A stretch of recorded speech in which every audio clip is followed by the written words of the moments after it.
경찰이 10시간 가까이 이재명 경기도지사의 자택과 성남시청 등을 압수수색하고 있습니다. 이 지사가 친형을 정신병원에 강제 입원시켰다는 의혹에 대한 증거 수집에 나선 겁니다. 네, 현장 나가 있는 취재기자 연결해 보겠습니다. 김태민 기자.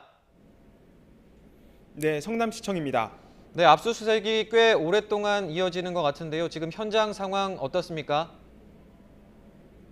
네, 경기 분당경찰서는 오늘 아침 7시 20분부터 이재명 경기지사의 공직선거법 위반 고발 사건 관련해 압수수색을 벌이고 있습니다. 전산실과 정보통신과 등에서 서버 자료를 확보하고 있는데 그 시간이 상당히 많이 걸리고 있습니다. 조금 전에는 민간 전문가도 전산 자료 확보 작업에 동원됐습니다. 앞서 오전에는 성남시 분당구에 있는 이 지사의 자택에서 수사관들이 휴대전화를 압수했습니다. 이 지사는 오전 11시 40분쯤 출근을 위해 집을 나서며 진실에 기초해 합리적인 결론이 날 것으로 믿는다고 말했습니다. 하지만 이명박, 박근혜 정권에서도 문제되지 않은 일을 6년이 지난 시점에 과도하게 수사하는 건 아닌지 이해하기 어렵다고 불만을 토로했습니다. 앞서 이 지사는 지난 6월 지방선거를 앞두고 방송토론에서 친형을 강제로 정신병원에 입원시켰다거나 배우 김부선 씨와 내연관계였다는 의혹을 모두 부인했습니다. 하지만 바른미래당은 공직선거법상 허위사실 공표와 지위 남용 혐의로 이 지사를 경찰에 고발했습니다.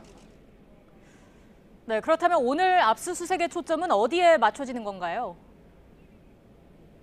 네, 경찰은 오늘 압수수색을 통해 확보한 자료로 이재명 경기지사가 과거 성남시장 시절 친형을 정신병원에 강제 입원시켰다는 의혹을 확인할 예정입니다.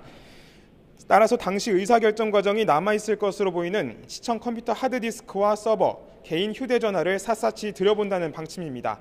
다만 경찰은 이번 압수수색이 배우 김부선 씨와 연루된 이른바 여배우 스캔들이나 한 방송에서 제기된 조폭 연루 의혹과는 상관이 없다고 선을 그었습니다.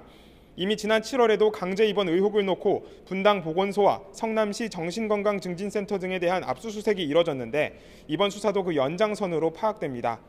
경찰은 아직 이 지사나 주변인을 불러 조사할 계획은 없다고 설명했습니다. 오늘 확보한 자료에 대한 검토가 이뤄진 뒤 구체적인 시기가 결정될 전망입니다. 출근길에 짧게 신경을 정한 이 지사는 경찰 수사에 대한 공식 입장을 곧 내놓겠다고 밝혔습니다. 지금까지 성남시청에서 YTN 김태민입니다.